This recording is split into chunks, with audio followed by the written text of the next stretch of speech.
आइए आज का सेशन स्टार्ट करते हैं। आज के सेशन का पहला क्वेश्चन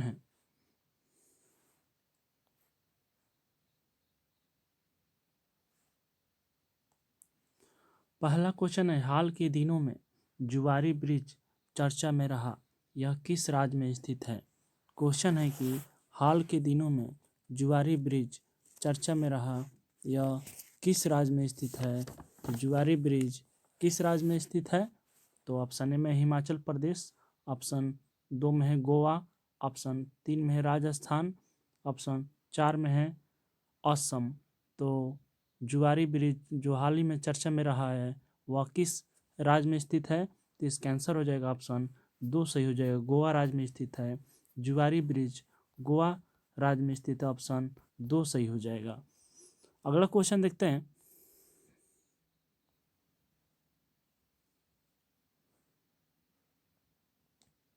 क्वेश्चन है कि प्रसिद्ध पुस्तक तुम पहले क्यों नहीं आए के लेखक निम्नलिखित में से कौन है। क्वेश्चन है कि प्रसिद्ध पुस्तक तुम पहले क्यों नहीं आए के लेखक निम्नलिखित में से कौन है। तो ऑप्शन ए में है मेघनाथ देसाई, ऑप्शन 2 में है शशि थरूर, ऑप्शन 3 में है कैलाश सत्यार्थी, ऑप्शन 4 में है चेतन भगत। तो प्रसिद्ध पुस्तक तुम पहले क्यों नहीं आए के लेखक निम्नलिखित में से कौन है। तो इसका आंसर हो जाएगा ऑप्शन 3 सही हो जाएगा, कैलाश सत्यार्थी इसका आंसर हो जाएगा। जो प्रसिद्ध पुस्तक तुम पहले क्यों नहीं आए के लेखक कैलाश सत्यार्थी है, ऑप्शन 3 सही हो जाएगा, ऑप्शन 3 सही हो जाएगा, कैलाश सत्यार्थी। अगला क्वेश्चन देखते हैं।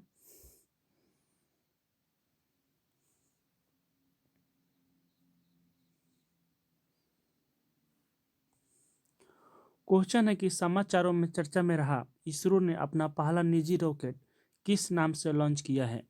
क्वेश्चन है कि समाचारों में चर्चा में रहा इसरो ने अपना पहला निजी रॉकेट किस नाम से लॉन्च किया है। तो ऑप्शन ए में अग्नि 2, ऑप्शन 3 में पृथ्वी 5, ऑप्शन 3 में विक्रम 5, ऑप्शन 4 में रुद्र 2। तो जो हाल ही में इसरो ने अपना पहला निजी रॉकेट किस नाम से लॉन्च किया है जो समाचारों में बहुत ही चर्चा में रहा, तो इसका आंसर हो जाएगा ऑप्शन 3 सही हो जाएगा, विक्रम 5। जो विक्रम 5 इसका आंसर हो जाएगा, जो इसरो ने अपना पहला निजी रॉकेट विक्रम 5 के नाम से लॉन्च किया है। भारत का पहला निजी रॉकेट का नाम क्या है। तो विक्रम 5 है, पहला है, तो विक्रम 5 इसका आंसर हो जाएगा। अगला क्वेश्चन देखते हैं।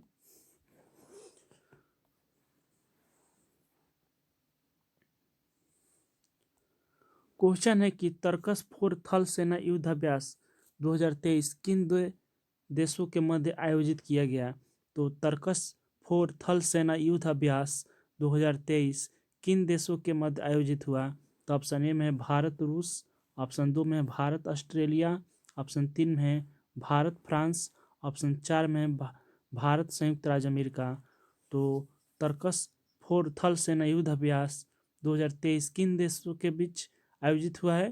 तो इसका आंसर हो जाएगा ऑप्शन भारत और संयुक्त राज्य, इसका आंसर हो जाएगा ऑप्शन डी सही हो जाएगा, 4 नंबर सही हो जाएगा। जो तर्कस फोर थल सेना युद्ध अभ्यास 2023 भारत और संयुक्त राज्य अमेरिका के बीच हुआ है, ऑप्शन 4 सही हो जाएगा। तर्कस फोर थल सेना युद्ध अभ्यास भारत और संयुक्त राज्य अमेरिका के बीच हुआ है, ऑप्शन 4 सही हो जाएगा। अगला क्वेश्चन देखते हैं।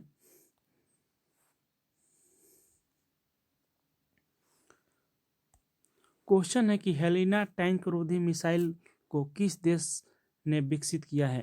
क्वेश्चन है कि हेलिना टैंक रोधी मिसाइल को किस देश ने विकसित किया है। तो हेलिना टैंक रोधी मिसाइल को किस देश ने विकसित किया है। तो ऑप्शन ए में भारत, ऑप्शन 2 में अमेरिका, ऑप्शन 3 में रूस, ऑप्शन 4 में फ्रांस। तो हेलिना टैंक रोधी मिसाइल को कौन सा देश ने विकसित किया है। तो इसका आंसर हो जाएगा ऑप्शन ए सही हो जाएगा, भारत देश ने ही हेलिना टैंक रोधी मिसाइल को विकसित किया, ऑप्शन ए सही हो जाएगा। हेलिना टैंक रोधी मिसाइल को किस देश ने विकसित किया है। तो भारत देश ने विकसित किया, ऑप्शन ए सही हो जाएगा। अगला क्वेश्चन देखते हैं।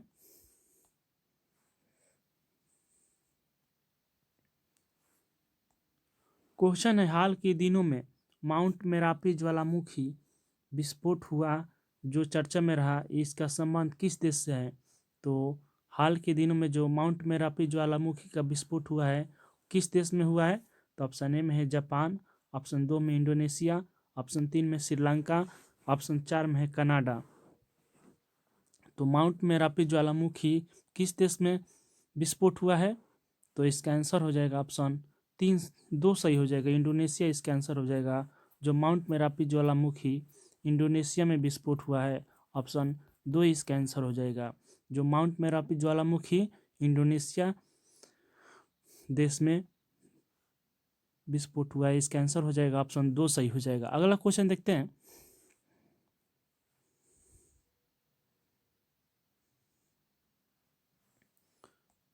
क्वेश्चन है कि हाल के दिनों में H3N2 वायरस चर्चा में रहा, इसका संबंध किससे है?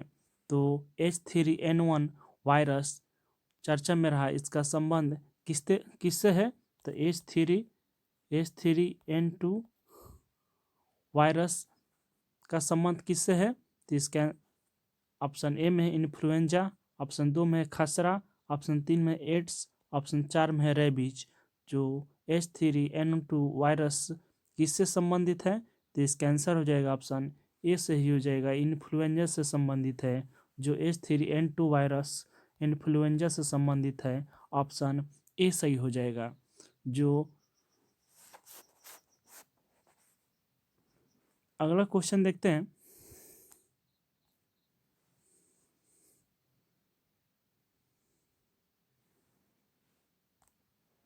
क्वेश्चन है कि हाल ही में आए मैंडस तूफान का नामकरण किस देश के द्वारा किया गया है? तो मैंडूस मैंडूस मैंडूस यहाँ पे होगा, मैंडूस साइक्लोन का नामकरण किस देश के द्वारा किया गया है जो हाल ही में आया है मैंडूस तूफान? तो ऑप्शन ए में है थाईलैंड, ऑप्शन 2 में है श्रीलंका, ऑप्शन 3 में मलेशिया, ऑप्शन 4 में है यूएई। तो मैंडूस तूफान का नामकरण किस देश ने किया है? मैंडूस, तो मैंडूस तूफान का नामकरण किस देश ने किया है? तो इसका आंसर हो जाएगा ऑप्शन 4 सही हो जाएगा, यूएई ने किया है मैंडूस तूफान का नामकरण, ऑप्शन 4 सही हो जाएगा। जो तमिलनाडु एवं आंध्र प्रदेश में भारी तबाही आया था मैंडूस तूफान के कारण। यह तूफान की उत्पत्ति बंगाल की खाड़ी से हुई थी। मैंडूस तूफान की उत्पत्ति कहाँ से? तो बंगाल की खाड़ी से हुई थी और तबाही तमिलनाडु और आंध्र प्रदेश में हुआ था। और नामकरण किस देश ने किया है मैंडूस तूफान का? तो यूएई ने। तो अगला क्वेश्चन देखते हैं।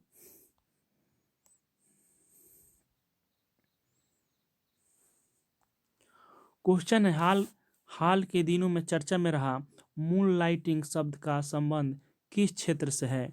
तो मून लाइटिंग शब्द का संबंध किस क्षेत्र से है? मून लाइटिंग शब्द का संबंध किस क्षेत्र से है? तो ऑप्शन ए में है रोजगार, ऑप्शन 2 में है अंतरिक्ष विज्ञान, ऑप्शन 3 में मनोविज्ञान, ऑप्शन 4 में है रक्षा क्षेत्र। तो हाल के दिनों में चर्चा में रहा मून लाइटिंग शब्द का संबंध किस क्षेत्र से है? तो इसका आंसर हो जाएगा ऑप्शन ए सही हो जाएगा, रोजगार क्षेत्र से संबंधित है। जो हाल ही में चर्चा में रहा मून लाइटिंग शब्द का संबंध रोजगार क्षेत्र से, ऑप्शन ए सही हो जाएगा, रोजगार क्षेत्र से है। इसका मून लाइटिंग से तात्पर्य क्या है? तो इसका तात्पर्य है कि एक साथ 2 कंपनी में काम करने वाले कर्मचारी को मून लाइटिंग कहा जाता है। तो मून लाइटिंग क्या कहा जाता है? तो एक साथ 2 कंपनी में काम करने वाले कर्मचारी को मून लाइटिंग कहा जाता है, जो हाल ही में चर्चा में रहा है। तो यह किससे संबंधित है? तो रोजगार से संबंधित है। अगला क्वेश्चन देखते हैं।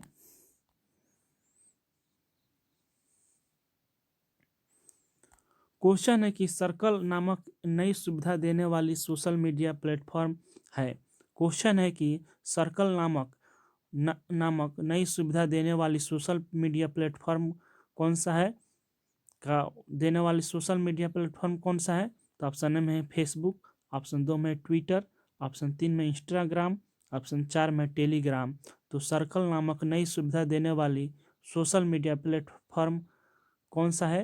तो इसका आंसर हो जाएगा ऑप्शन ट्विटर, इसका आंसर हो जाएगा। जो सर्कल नामक एक नई सुविधा देने वाली सोशल मीडिया प्लेटफॉर्म है, ऑप्शन 2 सही हो जाएगा। जो सर्कल के माध्यम से उपयोगकर्ता यह चुन सकता है कि ट्विटर को कौन कौन देख सकता है। तो सर्कल के माध्यम से यह उसको आज़ादी हुई कि वह ट्विटर को कौन देख सकता है, उसके सर्कल के ही मीडिया प्लेटफॉर्म का काम होगा। अगला क्वेश्चन देखते हैं।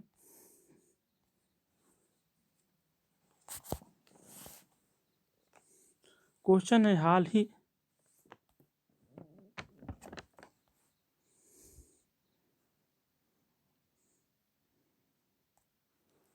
हाल ही में किस से sports business leader of the year 2023 से सम्मानित किया गया है। क्वेश्चन है कि हाल ही में किसे sports business leader of the year 2023 से सम्मानित किया गया है। तो sports business leader of the year 2023 से किसे सम्मानित किया गया है। तो ऑप्शन ए में है कपिल देव, ऑप्शन 2 में सौरव गांगुली, ऑप्शन 3 में जय शाह, ऑप्शन 4 में महेंद्र सिंह धोनी। तो sports business leader of the year 2023 किसे सम्मानित किया गया है।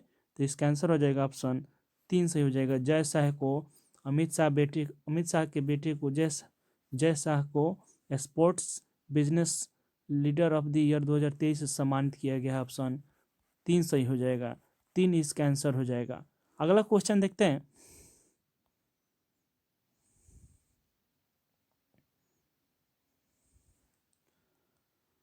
क्वेश्चन है हाल ही में प्रधानमंत्री मोदी ने कहाँ छत्रपति शिवाजी महाराज की प्रतिमा का अनावरण कहाँ किए हैं।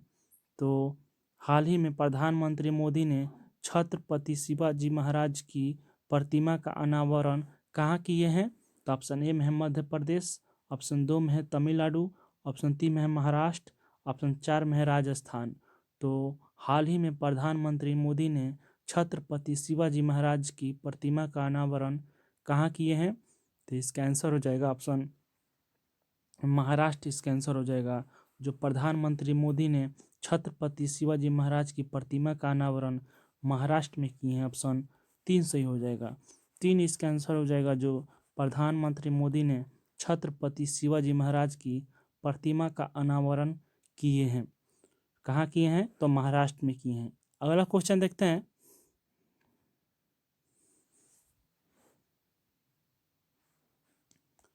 क्वेश्चन है कि हाल ही में वार्षिक मेला पुस्तकायन का शुभारंभ कहाँ हुआ है। तो जो वार्षिक मेला पुस्तकायन का शुभारंभ कहाँ हुआ है।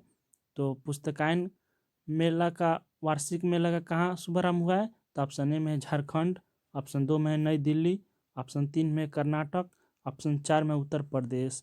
तो वार्षिक मेला पुस्तकायन का कहाँ शुभारंभ हुआ है। तो इसका आंसर हो जाएगा ऑप्शन 2 सही हो जाएगा। नई दिल्ली में शुभारंभ हुआ है। वार्षिक मेला पुस्तकायन का शुभारंभ नई दिल्ली में हुआ है। ऑप्शन 2 सही हो जाएगा। नई दिल्ली इसका आंसर हो जाएगा। जो वार्षिक मेला पुस्तकायन का शुभारंभ नई दिल्ली में हुआ है। ऑप्शन 2 सही हो जाएगा। अगला क्वेश्चन देखते हैं।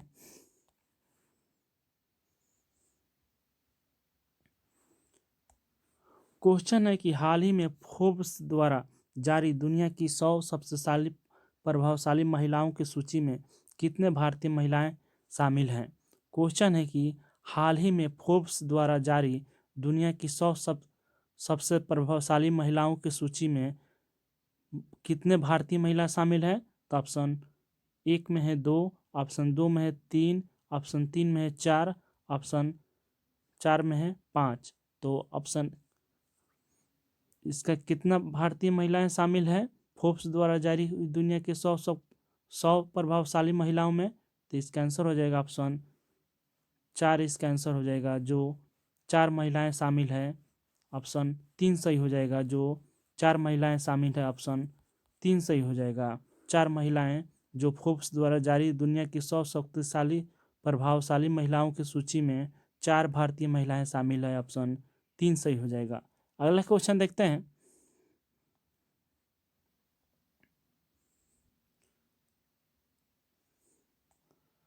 क्वेश्चन है कि हाल ही में विश्व रेडियो संचार सम्मेलन वर्ल्ड रेडियो कम्युनिकेशन कॉन्फ्रेंस कहाँ प्रारंभ हुआ है।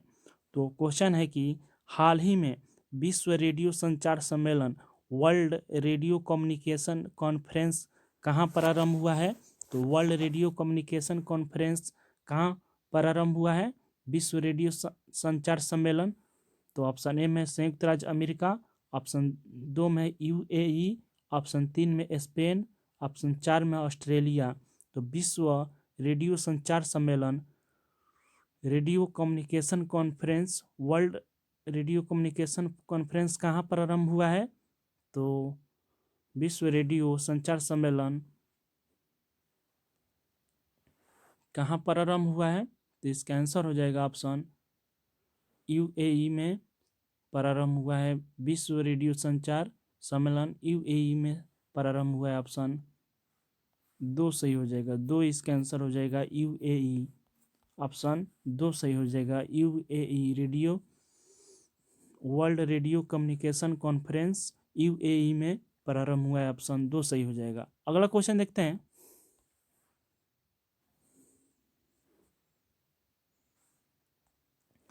क्वेश्चन है कि हाल ही में प्रथम एशियाई रेंजर फोरम कहाँ आयोजित हुआ है? क्वेश्चन है कि प्रथम एशियाई रेंजर फोरम कहाँ आयोजित हुआ है? तो प्रथम एशियाई रेंजर फोरम कहाँ आयोजित हुआ है? तो ऑप्शन ए में जकार्ता, ऑप्शन 2 में है मनीला, ऑप्शन 3 में गुवाहाटी, ऑप्शन 4 में काठमांडू। तो प्रथम एशियाई रेंजर फोरम कहाँ आयोजित हुआ है? तो इसका आंसर हो जाएगा ऑप्शन 3 सही हो जाएगा, गुवाहाटी में आयोजित हुआ है।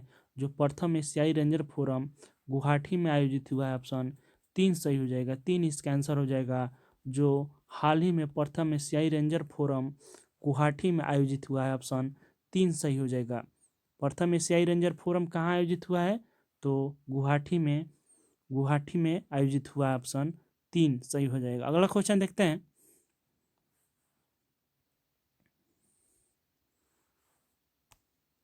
क्वेश्चन है कि 6 दिसंबर 2023 को डॉक्टर बी आर अम्बेडकर की का कौन सा महापरिनिर्वाण दिवस मनाया गया है?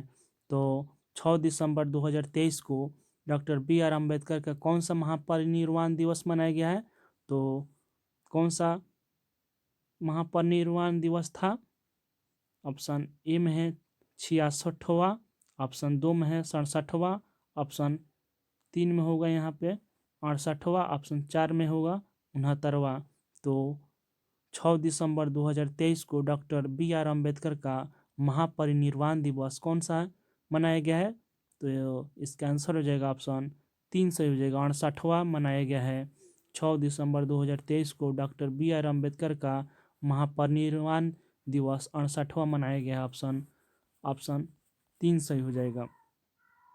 6 दिसंबर 2023 को डॉक्टर बी आर अम्बेडकर का 68वां महापरिनिर्वाण दिवस मनाया गया। ऑप्शन 3 सही हो जाएगा। अगला क्वेश्चन देखते हैं।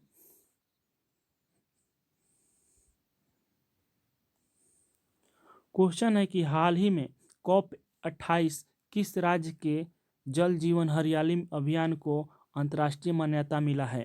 क्वेश्चन है कि हाल ही में COP28 में किस राज्य के जल जीवन हरियाली अभियान को अंतर्राष्ट्रीय मान्यता मिला है? तो COP28 में किस राज्य के जल जीवन हरियाली अभियान को अंतर्राष्ट्रीय मान्यता मिला है? तो ऑप्शन ए में झारखंड, ऑप्शन 2 में मेघालय, ऑप्शन 3 में गोवा, ऑप्शन 4 में बिहार।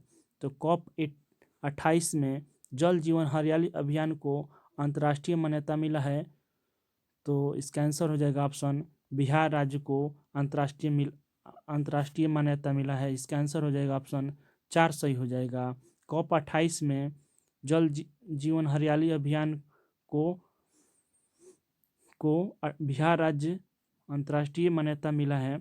ऑप्शन बिहार इसका आंसर हो जाएगा। अगला क्वेश्चन है।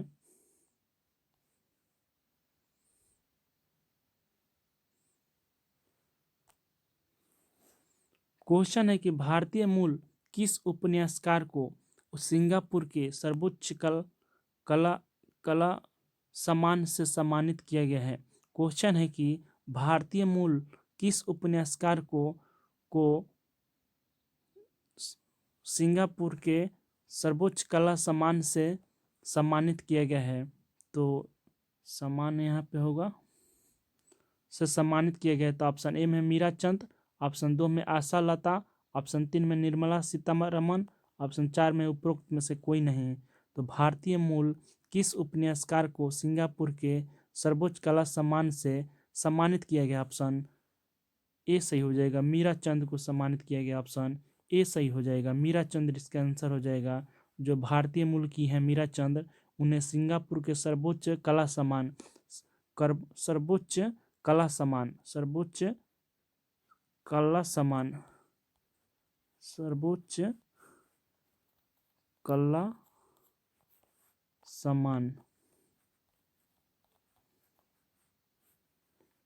सर्वोच्च कला सम्मान से सम्मानित किया गया है सिंगापुर के, जो मीरा चंद एक भारतीय मूल की हैं।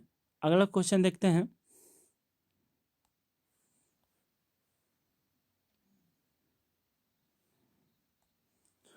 क्वेश्चन है कि प्रसिद्ध पुस्तक द योगा सूत्राज फॉर चिल्ड्रन के लेखक निम्नलिखित में से कौन है? क्वेश्चन है कि प्रसिद्ध पुस्तक द योगा सूत्राज फॉर चिल्ड्रन के लेखक निम्नलिखित में से कौन है? तो प्रसिद्ध पुस्तक द योगा सूत्राज फॉर चिल्ड्रन के लेखक निम्नलिखित में से कौन है? तो ऑप्शन ए में है रूपा पाई, ऑप्शन 2 में अमृत माथुर, ऑप्शन 3 में के.एम. चंद्रशेखर, ऑप्शन 4 में के शैलजा। तो प्रसिद्ध पुस्तक द योगा सूत्राज फॉर चिल्ड्रन के लेखक कौन है? तो इसका आंसर हो जाएगा ऑप्शन ए सही हो जाएगा, रूपा पाई है। रूपा पाई इसका आंसर हो जाएगा। जो द योगा सूत्राज फॉर चिल्ड्रन पुस्तक के लेखक रूपा पाई है, इसका ऑप्शन ए सही हो जाएगा। तो द योगा सूत्राज फॉर चिल्ड्रन पुस्तक के लेखक कौन है? तो रूपा पाई इसका आंसर हो जाएगा, रूपा पाई लेखक हैं। अगला क्वेश्चन देखते हैं। तो सेशन यहीं पर समाप्त होता है। तो सेशन को लाइक और सब्सक्राइब जरूर करें और चैनल को सब्सक्राइब जरूर करें और शेयर भी करें। Thank you.